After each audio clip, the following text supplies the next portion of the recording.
ಪಕ್ಷದ ಅಧ್ಯಕ್ಷರು ಅವರು. ನಿಮಗೆ ಹೇಗೆ ವಿಜೇಂದ್ರ ಅಧ್ಯಕ್ಷರು ಅಂತ ನೀವು ಹೇಳ್ಕತ್ತೀರಿ, ಹಾಗೆ ಅವರು ಅಧ್ಯಕ್ಷರು.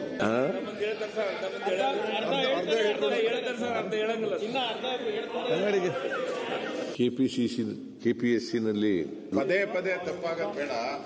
ಹೋಗೋದು ಕೆಪಿಎಸ್ಸಿ ಹೋಗಿ ಕೆಪಿಸಿಸಿ ಔಟ್ ನನಗೆ ಕನ್ಫ್ಯೂಸ್ ಆಗ್ತಾ ಇತ್ತು. ನೀವು ಹೇಳಿ ಹೇಳಿ ಹೇಳಿ ಕೆಪಿಸಿಸಿ ಯಾವುದು, ಆಮೇಲೆ ಕೆಪಿಎಸ್ಸಿ ಯಾವುದು, ಕನ್ಫ್ಯೂಷನ್ ಬಂದ್ಬಿಟ್ಟಿದ್ದೀರಿ ಎಲ್ಲರಿಗೂ.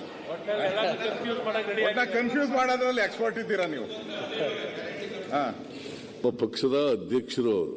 ನಿಮಗೆ ಹೇಗೆ ವಿಜೇಂದ್ರ ಅಧ್ಯಕ್ಷರು ಅಂತ ನೀವು ಹೇಳ್ಕತ್ತೀರಿ, ಹಾಗೆ ಅವರು ಅಧ್ಯಕ್ಷರು.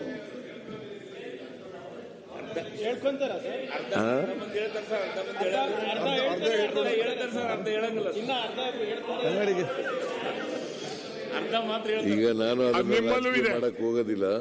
ಗಣೇಶ್ ಕೂತ್ಕೊಳ್ಳಿ. ಸಿಸಿ ಪಟ್ಲ ಅವರು ನಮ್ಮಲ್ಲಿ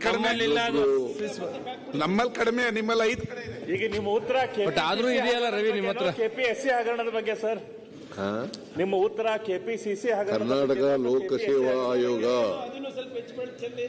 ಕರ್ನಾಟಕ ಲೋಕಸೇವಾ ಆಯೋಗ ನೀವು ಪ್ರಸ್ತಾಪ ಮಾಡಿರೋದು, ನೀವು ಆರೋಪ ಮಾಡಿರೋದು ಯಾವುದ್ರ ಮೇಲೆ? ಕರ್ನಾಟಕ ಲೋಕಸೇವಾ ತಾನೆ. ನಾನು ಅದಕ್ಕೆ ಉತ್ತರ ಕೊಡ್ತೇನೆ.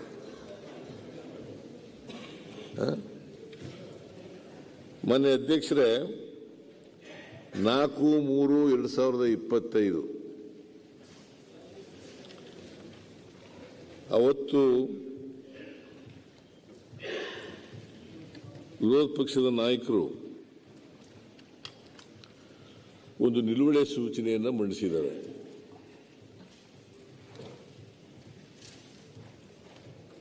ಆ ನಿಲುವಳಿ ಸೂಚನೆಯನ್ನು ನೀವು ನಿಯಮ 69ರಲ್ಲಿ ಚರ್ಚೆ ಮಾಡಿ ಅಂತೇಳಿ ಕನ್ವರ್ಟ್ ಮಾಡಿದ್ದೀರಿ. ಅದರ ಮೇಲೆ ಚರ್ಚೆ ನಡೆದಿದೆ. ವಿರೋಧ ಪಕ್ಷದ ನಾಯಕರು ಮತ್ತು ಬೇರೆ ಮಾನ್ಯ ಸದಸ್ಯರುಗಳು ಎಲ್ಲರೂ ಕೂಡ ಇತ್ತೀಚೆಗೆ ಕೆಪಿಎಸ್ಸಿನಲ್ಲಿ ನೋಡಿ, ನಾನು ಆಯೋಗ ಪದೇ ಪದೇ ತಪ್ಪಾಗದ್ ಬೇಡ. ಹೋಗೋದು ನನಗೆ ಲೋಕಸೇವಾ ಆಯೋಗ ಕೆಪಿಸಿಸಿ ಹೋಗಿ ಕೆಪಿಎಸ್ಸಿ ಹೋಗಿ ಕೆಪಿಸಿಸಿ ಔಟ್ ನನಗೆ ಕನ್ಫ್ಯೂಸ್ ಆಗ್ತಾ ಇತ್ತು. ನೀವು ಹೇಳಿ ಹೇಳಿ ಹೇಳಿ ಕೆಪಿಸಿಸಿ ಯಾವುದು, ಆಮೇಲೆ ಕೆಪಿಎಸ್ಸಿ ಯಾವುದು, ಕನ್ಫ್ಯೂಷನ್ ಬಂದ್ಬಿಟ್ಟಿದ್ದೀರಿ ಎಲ್ಲರಿಗೂ. ಕನ್ಫ್ಯೂಸ್ ಮಾಡೋದ್ರಲ್ಲಿ ಎಕ್ಸ್ಪರ್ಟ್ ಇದ್ದೀರಾ ನೀವು. ಕೆಪಿಎಸ್ಸಿ ಹೋಗಿ ಕೆಪಿಸಿಸಿ ಔಟ್ ಈಗ. ಅಶೋಕ ಅಲ್ಲ, ಅದಕ್ಕೆ ಲೋಕಸೇವಾ ಆಯೋಗ ಅಂತ ಹೇಳ್ಬಿಡಿ. ಲೋಕಸೇವಾ ಆಯೋಗ ಓಕೆ, ಬೆಸ್ಟ್. ನಿಮ್ಮ ಅಡ್ವೈಸ್ ಪ್ರಕಾರ ಇನ್ನು ಮುಂದೆ ಶಾರ್ಟ್ ಟರ್ಮ್ನಲ್ಲಿ ಹೇಳೋದು ಬಿಟ್ಬಿಟ್ಟು ಲೋಕಸೇವಾ ಆಯೋಗ ಅಂತ ಹೇಳ್ತೀವಿ. ಬೆಸ್ಟ್. ಕರ್ನಾಟಕ ಲೋಕಸೇವಾ ಆಯೋಗದಲ್ಲಿ ಇತ್ತೀಚೆಗೆ ಪ್ರಿಲಿಮಿನರಿ ಎಕ್ಸಾಮಿನೇಷನ್ ಆಗಿದೆ. ಗೆಜೆಟೆಡ್ ಪ್ರೊಬೇಷನರ್ಸ್ಗೆ ಸುಮಾರು 384 ಜನರಿಗೆ ಆಯ್ಕೆ ಮಾಡಲಿಕ್ಕೋಸ್ಕರ ಪ್ರಿಲಿಮಿನರಿ ಎಕ್ಸಾಮಿನೇಷನ್ ನಡೆದಿದೆ. 3 ಹಂತದ ಎಕ್ಸಾಮಿನೇಷನ್ ಇರ್ತದೆ.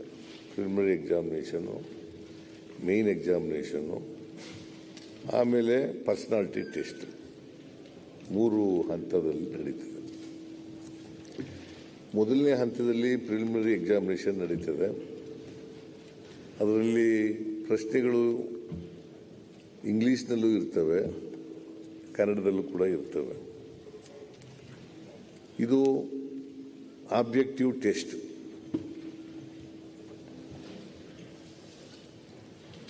ಇದು ನಡೆಯುವಾಗ ಇಂಗ್ಲೀಷ್ನಿಂದ ಕನ್ನಡಕ್ಕೆ ಭಾಷಾಂತರ ಮಾಡಿದಾಗ ಕೆಲವು ತಪ್ಪುಗಳಾಗಿದ್ದಾವೆ ಅಂತೇಳಿ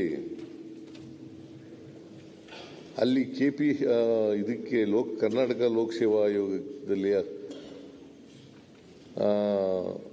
ಪರೀಕ್ಷೆಗೆ ಹಾಜರಾಗಿದ್ದಂಥ ಅಭ್ಯರ್ಥಿಗಳು ನಮಗೆ ಕನ್ನಡ ಮಾಧ್ಯಮದಲ್ಲಿ ಓದಿದವರಿಗೆ ಅನ್ಯಾಯ ಆಗಿದೆ ಅಂತೇಳಿ ಹೇಳಿದರು. ಅದು ಗೊಂದಲ ಆಯಿತು. ಅದು ಗೊಂದಲ. ಆಮೇಲೆ ಕರ್ನಾಟಕ ಲೋಕಸೇವಾ ಆಯೋಗದವರು ಒಂದು ತಜ್ಞರ ಸಮಿತಿಯನ್ನು ಮಾಡ್ತಾರೆ. ತಜ್ಞರ ಸಮಿತಿ,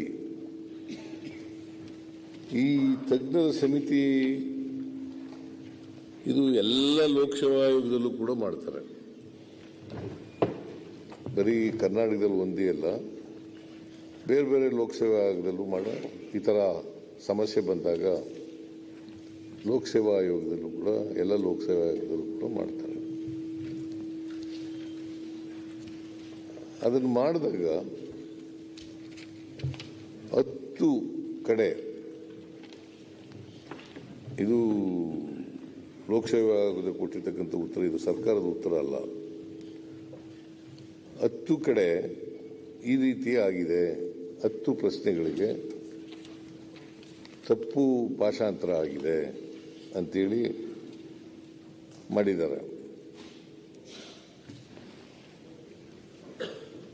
ಆ ಸಮಿತಿಯವರು ಮಾಡಿ ಅದನ್ನು ಪರಿಷ್ಕೃತ ಕೂಡ ಮಾಡಿದ್ದಾರೆ. ಆಮೇಲೆ ಈ ಲೋಕಸೇವಾ ಆಯೋಗ ಏನು ಮಾಡಿದೆ ಅಂತಂದರೆ ಮರುಪರೀಕ್ಷೆ ಮಾಡಿದ್ದಾರೆ. ಮೊದಲನೇ ಪರೀಕ್ಷೆಯಲ್ಲಿ ಅಲ್ಲ, ಪ್ರಿಲಿಮಿನರಿ ಎಕ್ಸಾಮಿನೇಷನ್ನಲ್ಲಿ 10 ದೋಷಗಳಿದ್ದಾವೆ. ಅದನ್ನು ಸರಿ ಮಾಡಿ ಪರಿಷ್ಕೃತ ಉತ್ತರವನ್ನು ಕೂಡ ಮಾಡಿದ್ದಾರೆ. ಆದಾಗ್ಯೂ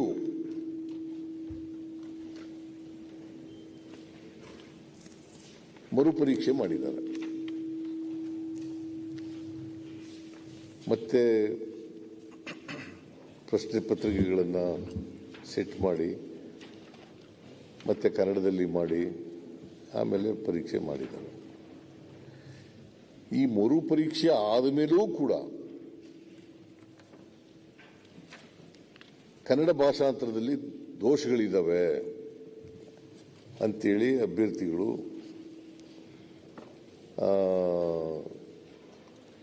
ಗೊಂದಲವನ್ನು ಏರ್ಪಾಡು ಮಾಡಿದ್ದಾರೆ.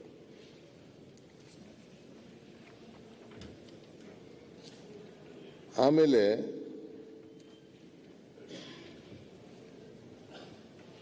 ಕರ್ನಾಟಕ ಲೋಕಸೇವಾ ಆಯೋಗದವರು ಪರೀಕ್ಷೆ ಮಾಡಿ 2ನೇ ಸಾರಿ ದೋಷ ಇದೆ ಅಂತ ಹೇಳಿದಾಗ ಮತ್ತೆ ತಜ್ಞರ ಸಮಿತಿಯನ್ನು ರಚನೆ ಮಾಡಿದ್ದಾರೆ. ಆ ತಜ್ಞರ ಸಮಿತಿನಲ್ಲಿ 6 ಪ್ರಶ್ನೆಗಳು ದೋಷದಿಂದ ಕೂಡಿದ್ದು, ತರ್ಜುಮೆ ಮಾಡಿದ್ದವು.